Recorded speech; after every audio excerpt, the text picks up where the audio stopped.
네, 어제 코로나19 신규 확진자 470명 발생을 했습니다. 이틀 연속 400명대를 기록한 거죠. 또 곳곳에서 산발적인 감염이 계속되면서 사회적 거리두기 조정을 앞둔 방역당국 고민이 커지고 있습니다. 네. 한편 아스트라제네카 백신의 고령자 접종 여부는 오늘 결정될 예정인데요. 관련 내용들 김윤 서울대 의료관리학과 교수와 함께 짚어보도록 하겠습니다. 네, 어서 오십시오. 안녕하십니까. 예. 금방 그 정보가 나온 게 470명 어제 확진자예요. 네. 그러니까 300명, 400명대에서 보면 400명대 중후반이 된 거잖아요. 조금 더 늘었다라는 생각이 드는데 어떠세요? 네.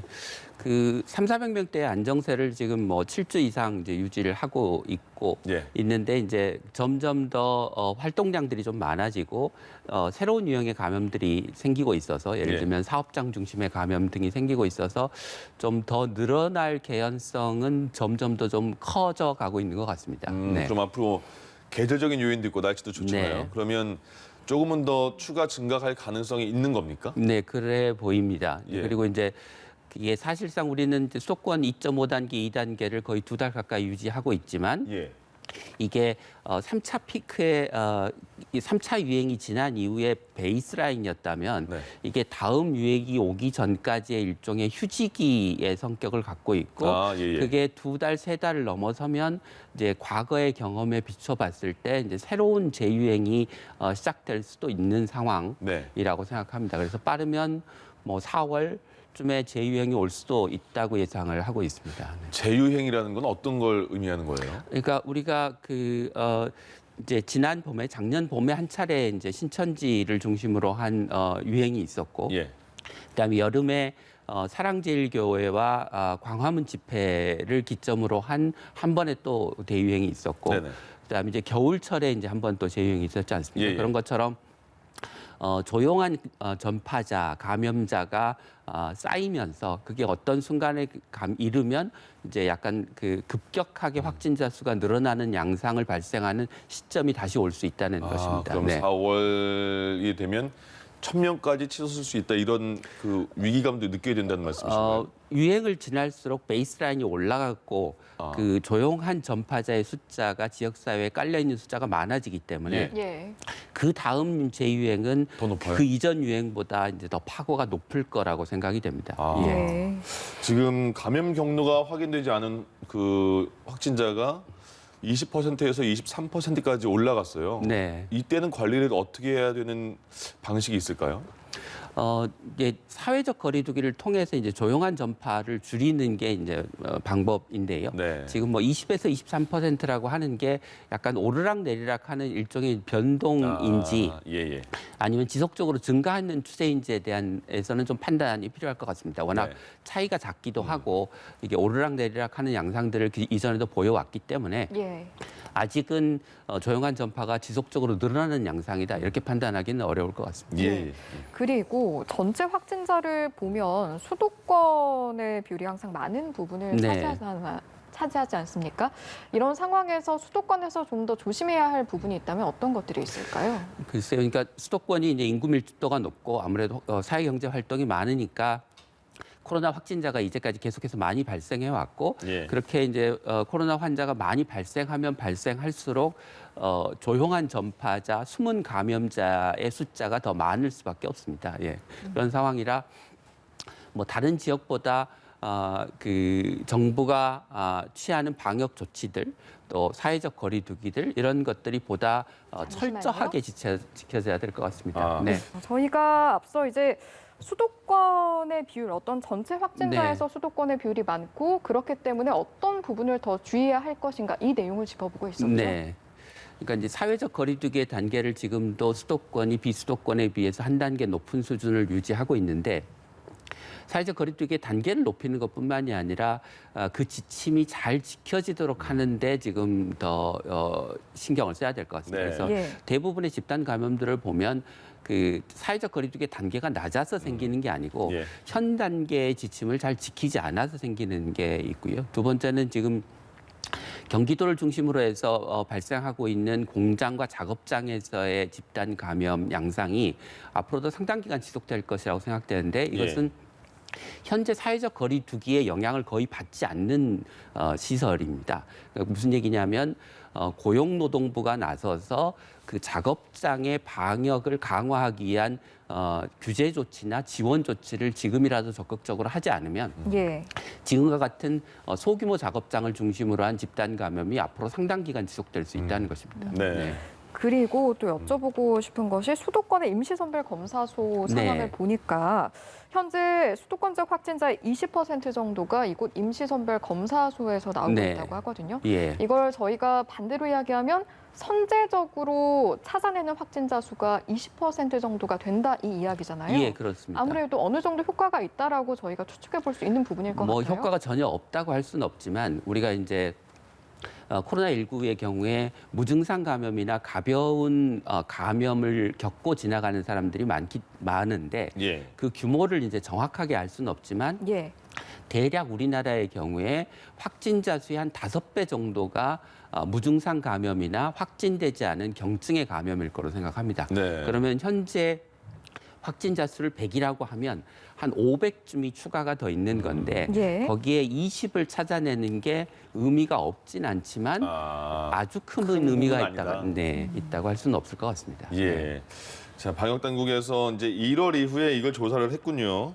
주점과 음식점과 관련된 집단 감염 얼마나 있는가 했더니 수도권과 비수도권 나눴습니다. 수도권에서는 1월부터 보니까 6건이 있었고 비수도권은 7건이 있었다. 근데 네. 거리두기 단계는 지금 다른 상황이잖아요. 근데 거의 비슷하게 나왔어요. 네. 예.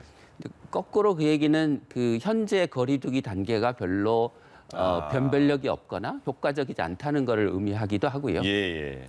다른 한편은 전국적으로 그 주점과 음식점이 수십만 개가 있는데 네. 뭐 1월부터 2월까지만 쳐도 그 2달간 뭐 10몇 건의 정도밖에 집단 감염이 안 생겼다고 하는 거는 예. 우리가 생각한 것만큼 이제 식당이나 주점이 아주 감염이 많이 생기는 곳은 아니다라는 이야기를 거꾸로 할 수도 있을 것 같습니다. 예. 그러니까 아마 13곳에서 발생한 집단 감염의 숫자를 다 합쳐도 예를 들면 지금 공장이나 작업장에서 발생한 감염 한두 개, 두세 개를 합치면 아마 그 정도 규모가 될 텐데 그 작업장을 관리하는데 지금 단계에서는 시간과 노력을 정부가 더 많이 들여야 되는 상황이 아닌가 싶습니다. 그러네요. 네. 코로나 아스트라제네카가 만 65세 네. 이상 접종이 가능한지는 이제 네. 내일 알 수가 있을 네. 것 같네요. 먼저 네. 잠깐만 이거만 짚어볼까요? 네. 어떻게 예상하세요? 가능하다고 많이들 말하는데요. 네, 가능해질 걸로 생각을 합니다. 네. 예, 뭐 그 말씀드린 것처럼 아스트라제네카를 65세 이상에서 접종을 유보한 이유가 예. 효과가 없었기 때문이 아니라 효과를 충분하게 그 입증할 만한 표본 환자 수가 부족했기 때문에 임상 시험에 참가한. 그렇기 때문이고 이제 영국을 중심으로 대규모 그 아스트라제네카 접종을 한 국가들에서 고령층에서도 똑같이 효과가 있다고 하는 결과들이 나왔기 때문에 네. 예. 우리가 굳이 고령층에 대한 접종을 유보할 이유는 없을 것 같습니다. 그럼 이제 내일에 가능하다 이런 결과가 나오면 또 네. 고령층에 대한 백신 접종이 빨라질 수가 있겠네요. 더. 그런데 이제 이미 그 원래 고령층에 접종할 예정이었던 아스트라제네카 백신 물량을 네. 지금 의료인들에게 접종하는 것으로 전환을 했기 때문에 그렇군요. 새로운 물량이 확보돼야 이제 그때부터 시작이군요. 고령층에 대한 접종이 시작될 수 있을 것 같고 예. 막 그게 빨라야 뭐 3월 말, 4월 초 정도가 되지 않을까 싶습니다. 아까 제가 여쭤봤던 게 이제 이번 주까지가 거리두기 조정이 2주간이 네. 이어진 거고요. 그 다음 주부터는 바뀌는 단계가 오는 거잖아요. 근데 네. 바뀔지 안 바뀔지 모르겠습니다만 네. 지금 추세를 볼 때 확진자의 추세와 상황을 볼 때 지금의 현 단계가 유지될 것인가 아니면 뭐 좀 내려갈 것인가 올라갈 것인가 어떻게 예상하세요? 정부가 이제 그 새로운 거리두기 개편안을 만들어 놓고 네네. 이것을 당장 시행하지 않는 이유가 이제 확진자 수가 조금 더 줄어들어야 도입이 가능하다 이렇게 이제 얘기를 하고 있는데요. 예. 네. 거리두기 개편안을 거리두기를 개편해야 되는 이유가 이게 자영업자나 소상공인이 너무 힘들어서 다중 이용 시설에 대한 규제를 풀어줘야 되기 때문이기도 하지만 네. 예. 사실은 현재 거리두기 체제, 방역 체계가 효과적이지 않기 때문이기도 합니다. 그러니까 집단 감염의 10건 중 10명 중 7명은 지금 사회적 거리두기의 규제를 거의 받지 않는 곳에서 발생을 하고 있거든요. 그러니까 거리두기 개편안을 한편으로는 다중이용시설에 대한 과도한 규제를 풀어주는 것도 초점이지만 예.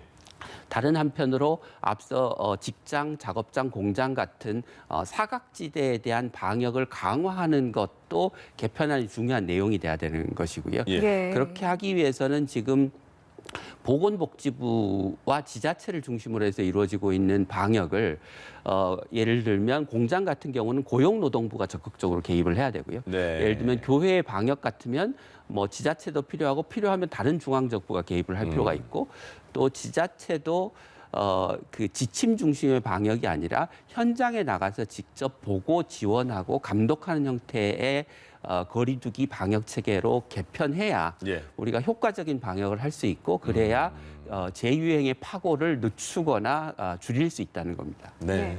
각각의 곳에서 이렇게 나름대로의 방역이 이루어지고 있지만 최근 들어서 가장 심각해 보이는 상황을 보면 사업장을 중심으로 한 집단 네. 감염 사태 바로 이 부분이거든요. 이렇게 쭉 한번 살펴봤을 때 네. 공통적으로 보이는 어떤 환경적인 측면이라든지 이런 지점들이 있을까요? 이게 이제 대규모 대부분이 그 소규모 중소규모 작업장에서 이제 이루어지고 있는데 이게 대부분 작업 환경이 열악한 곳입니다. 그러니까 환기도 잘 안 되고 작업 환경이 좋지 않아서 마스크를 계속 쓰고 있기도 어렵고 공간이 좁아서 여러 사람이 이렇게 붙어서 작업을 하고 거기에 이제 뭐 외국인 노동자가 있고 기숙사 시설이 있는데 기숙사를 뭐 여러 명이 샤워장이나 화장실을 같이 나눠서 써야 되고 예. 한 방에 여러 명이 거주하고 이런 그 열악한 작업 환경 그다음에 생활 환경이 근본적인 문제라고 생각합니다. 그래서 네. 이거를 단순히 규제 일변도의 지침 일변도의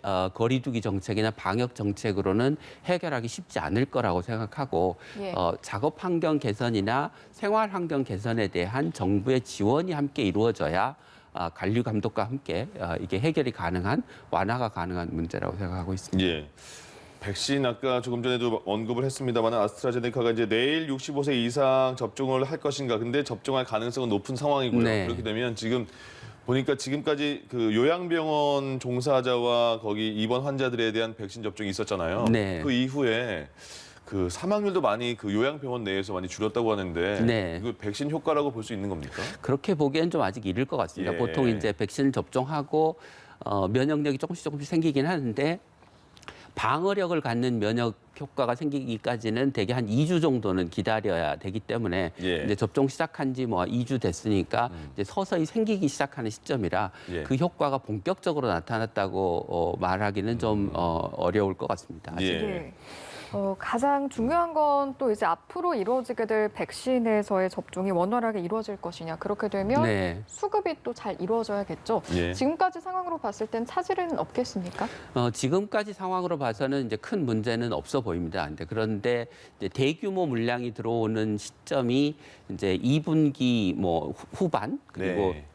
3분기이기 때문에 이제 그때도 지금처럼 이제 차질 없이 백신 물량이 확보될 거냐에 대해서는 여전히 좀 불안한 감이 없지는 않은데 우리가 지금 이제 확보한 물량이 뭐 전 국민의 뭐 1.5배 이상을 확보를 했고 또 국내에서 생산되는 부분이 또 상당히 있고 예. 노바백스 같은 경우는 이제 기술 이전을 받아서 생산하는 것이라 예. 공급에 있어서의 자율성이 좀 상당히 있는 부분도 있고 그래서 다른 국가들보다는 훨씬 백신 수급에 유리한 상황이라고 생각합니다. 그렇지만 여전히 불확실성이 있는 건 사실입니다. 네. 저희가 이제 마스크를 언제 벗느냐가 굉장히 궁금한 부분인데 네. 그게 1년 동안 이어졌잖아요. 1년 네. 넘게. 근데 미국 그 질병통제예방센터가 미국입니다. 백신 접종한 지 2주가 지난 접종자들은 마스크를 쓰지 않아도 된다. 그럼 서로 만났을 때 마스크 쓰지 않고 대화해도 된다는 거잖아요. 공식적으로. 네, 그렇습니다. 네. 우리나라는 이걸 받아들이지 않은 거죠, 아직은. 아직은 받아들이지 않았고 예. 이제 그 조건을 우리는 아직 충족을 못 하고 있는데요. 아, 그래요? 미국이 접종을 받고 2주 후라고 하는 거는 네. 2차 접종까지를 받고 2주 후입니다. 아, 전체 접종이 끝난 다음에 네, 이주고요. 네. 예. 그래서 완전히 이제 그 백신의 효과가 완전히 나타난 상태에서 예. 이제 접종자는 마스크를 벗고 이제 다른 사람을 만날 수 있다 이렇게 이제 얘기를 하는 겁니다. 우리도 그러면 2차 접종까지 끝난 다음에 이렇게 가능합니까? 그건 정부 당국의 방침에 따라 좀 다를 것 같은데요. 이게 이제 미국과 좀 다른 거는 백신 접종의 속도가 우리가 좀 더 느리기 때문에 특히나 이제 3분기가 시작되기 전인 6월 말까지는 전체 접종 물량이 그렇게 많지 않아서 예. 그 소수의 접종자들을 대상으로 해서 마스크를 벗도록 허용을 해줄까에 대해서는 조금 의문입니다. 예, 알겠습니다. 여기까지 듣겠습니다. 자, 서울대 김윤 의료관리학과 교수와 함께했습니다. 고맙습니다. 고맙습니다.